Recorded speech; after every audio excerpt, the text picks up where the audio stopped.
में दोनों को गिरफ्तार किया है। एनकाउंटर के दौरान दोनों बदमाशों के पैर में गोली लगी। आरोपी विनय अजीत पर आर्म्स एक्ट में केस दर्ज है। दोनों तरफ से हुई कई राउंड फायरिंग और बुलेट प्रूफ जैकेट के चलते बाल 2 ASI बच गए। तो हिसार में पुलिस ने मुठभेड़ के दौरान 2 बदमाशों को जिनको गिरफ्तार किया है चंडीगढ़ ब्लास्ट के मामले में, उनको गोली लगी पैर में और आरोपी विनय और अजीत पर आर्म्स एक्ट में केस भी दर्ज है। तो ये बड़ी कामयाबी कहा जा सकता है इसको, क्योंकि अभी कुछ ही दिन पहले चंडीगढ़ में एक ब्लास्ट हुआ था और उस ब्लास्ट के चलते अब 2 लोगों को हिरासत में ले लिया गया है। बुलेट प्रूफ जैकेट के चलते 2 ASI बच गए। हम आपको बता दें कि मुठभेड़ के बाद गिरफ्तार अजीत नेशनल लेवल पर सर्कल कबड्डी खेल चुका है और विनय भी नेशनल लेवल पर कबड्डी खेल चुका है। हालांकि अजीत सिर्फ और सिर्फ 10वीं पास है।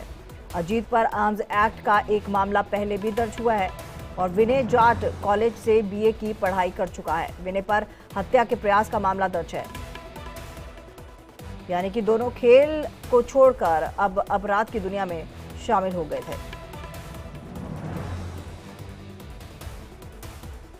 रजनीश शर्मा हमारे साथ जुड़ चुके हैं न्यूज रूम से लाइव इसी खबर पर। रजनीश, कैसे इनका धरपकड़ हुआ, क्या कुछ पूरा घटनाक्रम रहा?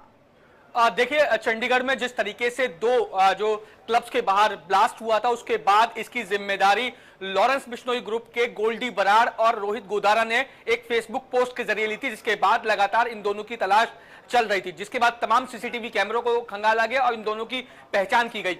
अगर चंडीगढ़ पुलिस की अगर बात की जाए तो उन्हें एक मुखबिर से सूचना मिली थी कि विनय और अजीत, जो 2 लोग इस ब्लास्ट में शामिल थे, वो हिसार में आने वाले हैं, जिसके बाद हिसार जो STF से इस बारे में जानकारी शेयर की गई और देर रात को कल जो चंडीगढ़ पुलिस और हिसार STF ने ज्वाइंट ऑपरेशन में अजीत और विनय को गिरफ्तार किया। हालांकि बताया जा रहा है कि जिस वक्त इनको गिरफ्तार किया गया, इनको सरेंडर करने के लिए कहा गया था, लेकिन इन दोनों ने जो हिसार STF है और चंडीगढ़ पुलिस पर फायरिंग कर दी, जिसके बाद जवाबी फायरिंग में दोनों के पैरों में गोली लगी और उसके बाद इनको जो है गिरफ्तार किया गया। अस्पताल में इनको भर्ती कराया गया, जहां पे इनका इलाज चल रहा है। बात की जाए अगर अजीत और विनय की अगर मैं बात करूं तो आपको याद होगा कि अजीत और विनय दोनों ही कबड्डी प्लेयर हैं और जो इन पे आर्म्स एक्ट के मामले दर्ज हैं। फिलहाल अगर बात की जाए तो रोहित गोदारा और जो गोल्डी बराड़ है, उन्होंने जो इस पूरे ब्लास्ट की जिम्मेदारी ली थी, उसके जो मेन शूटर्स हैं वो अब गिरफ्तार हो चुके हैं। अब बहुत मुमकिन है जब इनसे पूछताछ होगी, जब चंडीगढ़ पुलिस इनसे पूछताछ करेगी, इनको ट्रांजिट रिमांड पर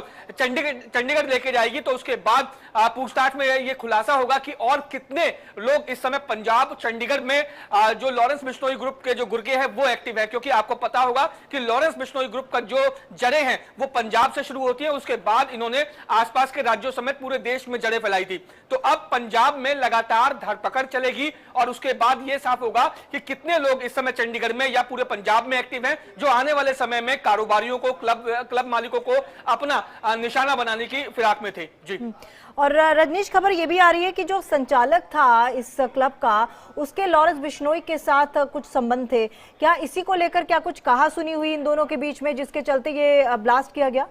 देखिए, अभी इस बारे में खुलासा नहीं हुआ है। हालांकि जो दो क्लब्स थे, उनमें से एक क्लब जो है रैपर, पंजाबी, इंग्लिश और हरियाणा का जो रैपर है बादशाह, उसका क्लब था और बताया जा रहा है कि प्रोटेक्शन मनी मांगने के नाम पर यह ब्लास्ट किया गया था। साफ तौर पर रोहित गुदारा ने जो फेसबुक पोस्ट की थी उसमें यह लिखा था कि बार बार कॉल किया गया लेकिन आपने कॉल नहीं उठाया गया, तो कानों पर आवाज पहुंचाने के लिए यह ब्लास्ट किया गया है। तो प्रोटेक्शन मनी मांगने के नाम पर यह ब्लास्ट किया गया था ताकि ये लोग डर जाएं और लॉरेंस बिश्नोई जो गैंग है उसको प्रोटेक्शन मनी दे, जिसके बाद लॉरेंस बिश्नोई ग्रुप जो है वो इनका पीछा छोड़ेगा।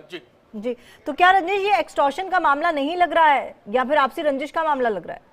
देखिए, मैंने जैसा आपको बताया, प्रोटेक्शन मनी मांगने के नाम पे यह ब्लास्ट किया गया था। यानी पहले से कोई, जो अभी मेरे सोर्स कंफर्म कर रहे हैं, पहले से कोई भी जो रंजिश नहीं थी वहां। बस ये देखा गया था कि ये लोग बड़े व्यापारी हैं, बड़े क्लब के मालिक हैं, पैसा बहुत ज्यादा है। बादशाह का नाम मैंने नहीं बल्कि सभी लोगों ने सुना होगा, पूरे देश में बादशाह को सब लोग जानते हैं। ऐसे में ये पता था कि बादशाह के पास काफी ज्यादा पैसे होंगे और इसी के चलते प्रोटेक्शन मनी मांगने के नाम पर यह ब्लास्ट किया गया था, ऐसा उस फेसबुक पोस्ट के जरिए दावा किया गया था। फिलहाल अभी उस फेसबुक पोस्ट का भी जो है पूरी तरीके से जो तस्दीक नहीं हो पाई है कि वो वाकई में गोल्डी बराड़ की ही थी या किसी और की। अब जब ये दोनों लोग अजीत और विनय जो गिरफ्तार हुए हैं तो इनसे पूछताछ होगी, तब यह साफ होगा कि उस ब्लास्ट के पीछे कौन लोग थे, क्या जो जिम्मेदारी लॉरेंस बिश्नोई ग्रुप के गोल्डी बराड़ और रोहित गोदारा ने ली थी, क्या वो सही थी या किसी की शरारत थी। फिलहाल जो अब इन दोनों लोगों से पूछताछ के बाद कई अहम खुलासे होंगे।